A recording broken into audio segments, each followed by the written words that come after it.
दुनिया में, इस दुनिया में सबसे बड़ी गाली कौन सी है? मां बहन की गाली? ना। बेटी की गाली? बिल्कुल नहीं। बाप की गाली? हरगिज नहीं। दुनिया में सबसे बड़ी गाली रिटायरमेंट है। जब कोई शख्स किसी को रिटायर कह देता है या कोई शख्स खुद को रिटायर कहता या लिखता है तो वह खुद को और नेचर को गाली दे देता है। क्यों? क्योंकि कुदरत हमें मरने तक रिटायर नहीं करती। जमीन पर जब तक आपकी कब्र नहीं बनती आप उस वक्त तक रिटायर नहीं होते। आप याद रखें, आप जिस दिन खुद को रिटायर कह देते हैं आप उस दिन अंदर से मर जाते हैं।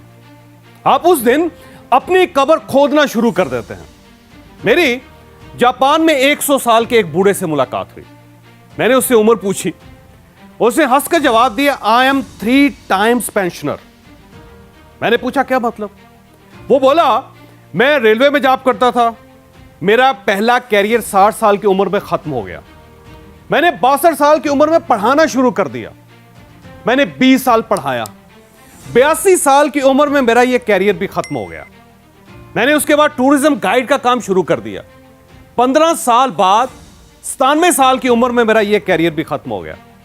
मैंने इसके बाद योगा सीखना शुरू कर दी और मैं अब अपने जैसे बूढ़ों को योगा सिखाता हूं। यह मेरा चौथा कैरियर है। मैंने उससे पूछा, क्या आपने रिटायर नहीं होना? उसने मुस्कुराकर जवाब दिया, मौत? नहीं, मैंने अभी मरने का फैसला नहीं किया। मैं आज भी जब किसी के मुंह से रिटायरमेंट का लफ्ज सुनता हूं तो आप यकीन कीजिए मुझे वो बुजुर्ग याद आ जाता है और मैं अपने आप को रिटायर कहने वाले से कहता हूं, सर आप ये क्यों नहीं कहते मेरा फलां कैरियर फलां वक्त खत्म हो गया था और मैंने उसके बाद ये नया कैरियर शुरू कर दिया। आप एक कैरियर के बाद दूसरा, दूसरे के बाद तीसरा और तीसरे के बाद चौथा कैरियर क्यों शुरू नहीं करते? आप खुद को जिंदा लाश क्यों कह रहे हैं? कुदरत तो आज भी आपको मौका दे रही है। ये तो आज भी आपसे मायूस नहीं हुई। आप अपने आप से क्यों मायूस हो गए? साहब ये याद रखिए, स्पोर्ट्स दुनिया में सबसे मुश्किल काम होता है। स्पोर्ट्स में आप ह्यूमन कैपेसिटी से बढ़कर परफॉर्म करते हैं। कुदरत ने आपको जितनी पावर दी आप उससे 3-4 गुना ज्यादा फोर्स के साथ बॉल फेंकते हैं। आप अपनी टांगों की कुव्वत से ज्यादा तेज भागते हैं। आप अपने मसल्स को 3-4-5 गुना बढ़ा लेते हैं और आप अपनी कैपेसिटी से बढ़कर वजन भी उठाते हैं। यह काम जवानी में भी बहुत मुश्किल होता है, लेकिन दुनिया में इस वक्त ऐसे हजारों लोग मौजूद हैं जो बुढ़ापे में भी स्पोर्ट्स की दुनिया में आए और इन्होंने पूरी दुनिया को हैरान कर दिया। आप बॉडी बिल्डिंग ही को ले लीजिए, आप पॉल स्टोन को देखिए। यह अमेरिकी है, इसने 66 साल की उम्र में बॉडी बिल्डिंग शुरू की। आप आज 80 साल की उम्र में इसका जिस्म देखिए। जिम शेफर को देखिए, यह 68 साल की उम्र में जिम में दाखिल हुआ था, आज 81 साल का बॉडी बिल्डर है। आप इस खातून को भी देखिए, इसका नाम है एर्नेस्टाइन शेफर्ड, उम्र है 81 साल। इसे 56 साल की उम्र में बॉडी बिल्डिंग शुरू की थी और यह Guinness book of world record की ओल्डेस्ट फीमेल बॉडी बिल्डर है। आर्थर पी कॉक को भी देखिए, उम्र है 82 साल। बॉडी बिल्डिंग का पहला मुकाबला 1965 में जीता और आखिरी 2015 में, 80 साल की उम्र में। आप जापानी सोतोमो तोसाका को भी देखिए, उम्र है 82 साल, बॉडी बिल्डर है। जिम एरिंगटन को भी देखिए, उम्र है 85 साल और Guinness book of world record में इसके सामने लिखा है world oldest professional body builder. Raymond moon Australian है, उम्र है 87 साल। शराबी था, चेन स्मोकर था, मिसाने का कैंसर भी हुआ था। 75 साल की उम्र में बॉडी बिल्डिंग शुरू की, दर्जनों गोल्ड मेडल हासिल किए और 2009 में Guinness book of world record में पहुंच गया। फिलिपाइन का रेमोन लोप्स 93 साल का बॉडी बिल्डर और चार्ल्स एक्स्टर डेंटिस्ट था, कैरियर खत्म हो गया, 87 साल की उम्र में बॉडी बिल्डिंग शुरू कर दे। जी हां, 87 साल, 87, 36 मास्टर गोल्ड मेडल हासिल किए। 97 की एज तक बॉडी बिल्डिंग और जॉगिंग की। 97 की एज में जॉगिंग के बाद इंतकाल हुआ। इसके पास oldest pensioner of the planet का एजाज भी था और इसे 10 साल में, जी हां सिर्फ 10 साल में 100 फिटनेस अवार्ड्स भी हासिल किए। और आप इस शख्स को भी देखिए, इसका नाम है मनोहर एच।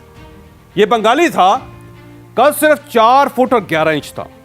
इसने 1952 में मिस्टर यूनिवर्स का टाइटल जीता था और ये 2016 में 104 साल की उम्र तक बॉडी बिल्डिंग करता रहा। इसका इंतकाल भी जिम में हुआ था। और ये है मलखा सिंह। आपने अगर भाग मलका भाग फिल्म देखी हो तो आप इसे अच्छी तरह जानते होंगे। इसकी उम्र इस वक्त 91 साल है। यह पहला इंडियन था जिसने कॉमनवेल्थ एथलेटिक्स में गोल्ड मेडल हासिल किया था। यह आज 91 साल की उम्र में भी जॉगिंग करता है और इसने आज तक कोई दवाई नहीं खाई। यह कभी डॉक्टर के पास नहीं गया। मैं अब आपको बेसबॉल के बूढ़े खिलाड़ियों की लिस्ट भी दिखाता हूं। इस लिस्ट में 500 खिलाड़ी हैं। पहले खिलाड़ी एडी रॉबिन्सन की उम्र 100 साल है और सबसे छोटे जवान खिलाड़ी नोट ओलिवर की उम्र 80 साल। जी हां, 80 साल। यह आपसे भी बड़ा है, लेकिन यह खुद को रिटायरमेंट की गाली नहीं देता। यह आज भी बेसबॉल खेलता है। तो जनाब भाई साहब, आप भी आज से खुद को रिटायरमेंट की गाली देना बंद कर दें। बस ये कहा करें, मेरा फलां कैरियर खत्म हो गया और मैंने आज से ये नया कैरियर शुरू कर दिया। जिम भी जाएं, बॉडी बिल्डिंग भी करें और जॉगिंग भी स्टार्ट करें। It's not too late. ये याद रखें, दुनिया में 41% रिटायर लोग रिटायरमेंट के पहले 5 साल में फौत हो जाते हैं। बाकी 20% 10 साल और 38% रिटायरमेंट के 15 वर्षों में लुढ़क जाते हैं। सिर्फ 1% 20 साल पूरे कर पाते हैं। क्यों? क्योंकि ये खुद को रिटायर्ड समझने लगते हैं। ये यूजलेस हो जाते हैं। ये अपने आप को मुर्दा कहने लगते हैं। चुनांचे ये कब्र में जा सोते हैं। आज का लेसन ये है, खुद को कभी रिटायर ना समझें, खुद को कभी ये गाली ना दें। अल्लाह ने इंसानी अज़ा को 120 साल की उम्र दी है। ये हम हैं जो इन्हें 60-70 साल में कत्ल कर देते हैं। चुनांचे एक पेंशन के बाद दूसरा कैरियर शुरू करें, दूसरे के बाद तीसरा और तीसरे के बाद चौथा। खुद को फिट भी रखें। 60 साल के बाद तो आपके पास फिटनेस के लिए वक्त ही वक्त होता है। आप इस वक्त को यूज करें और यह याद रखें, इंसान उस वक्त तक नहीं मरता जब तक उसके अंदर जिंदा रहने की ख्वाहिश नहीं मरती। लिहाजा कोशिश करें आपके मरने के बाद भी आपकी कब्र जिंदा रहे। आपको अगर यह वीडियो पसंद आई तो आप इसे किसी न किसी के साथ शेयर कीजिएगा।